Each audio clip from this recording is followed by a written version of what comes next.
You are watching the Global Gamers Invitational Tournament brought to you by iFixit. SCVs for the real world.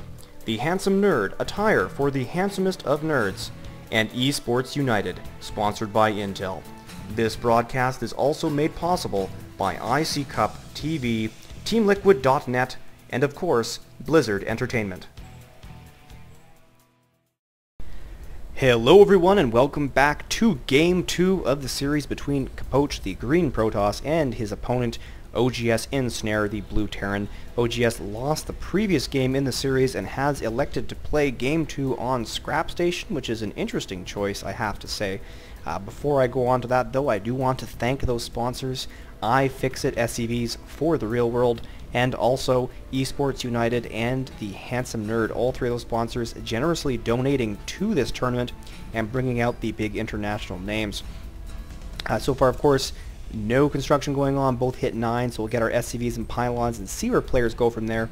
Now, the reason I found this a little bit surprising is over here we have so many great places to hide proxy pylons, and given the aggressive play of his opponent, I'm a little bit surprised that Ensnare has opted for this particular map. Obviously, he doesn't have to worry about a fast chrono-boosted zealot attack like last time. The walking distance from here to here is immeasurably long.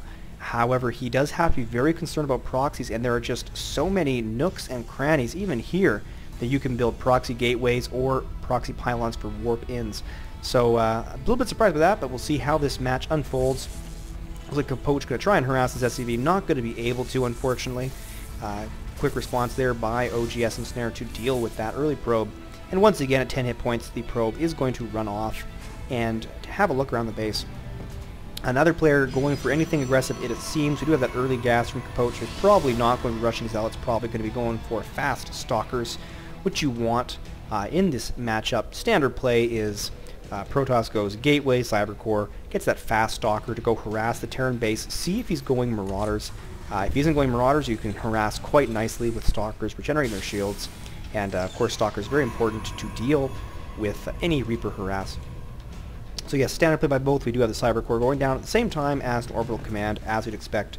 No Marines, straight to a Tech Lab for Ensnare, doing a fairly good job of keeping an eye on this probe. The probe, however, he did not see that. You see here that you may not be able to see it very well. There is Fog of War right here.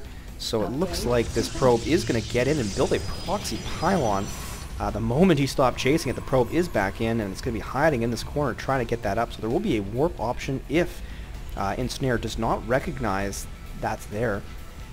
However, it looks like we are getting a reciprocal sneaky building placement from Ensnare. He is building a factory down here in the corner where it will be unlikely to be scouted.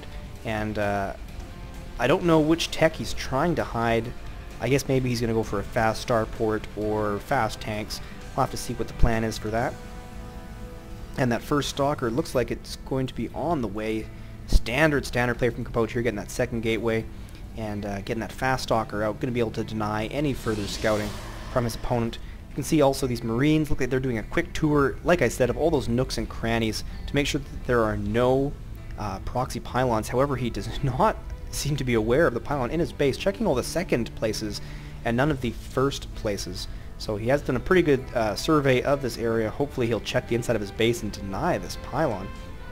Meanwhile, the factory has been floated off, so I guess this is a no, that is a landed factory. So he's not floating for scouting and building a starport. He is in fact going to build a factory in his opponent's base. Are we going to see tanks or Hellions? I imagine it'll be Hellions. We'll have to wait and see what he does with that. 2 more gateways coming down for Capoch, so standard 4-gate play. Looks like he is attacking, warping in some Stalkers to this proxy, and rallying his forces to the front line, just to put pressure on his opponent, maybe distract from the back door that's being built. And there's this probe getting shot down by a Marauder, so I'm guessing we'll see another pylon scout from oGs, seeing that threatening, and there it is, sure enough, the Marauder looking for any more proxy pylons, unaware that so far we have 5 units and probably very soon a lot more. But we are getting Hellions from oGs.Ensnare, so it's going to be a bit of a base harass race. Can the Hellions do more damage to this probe line than this attack will do? So here comes the attack, lots of Zealots and Stalkers. The bunker way too far forward, and armies. It looks like oGs.Ensnare just doesn't have any forces at all. It's all in the Hellions in his opponent's base.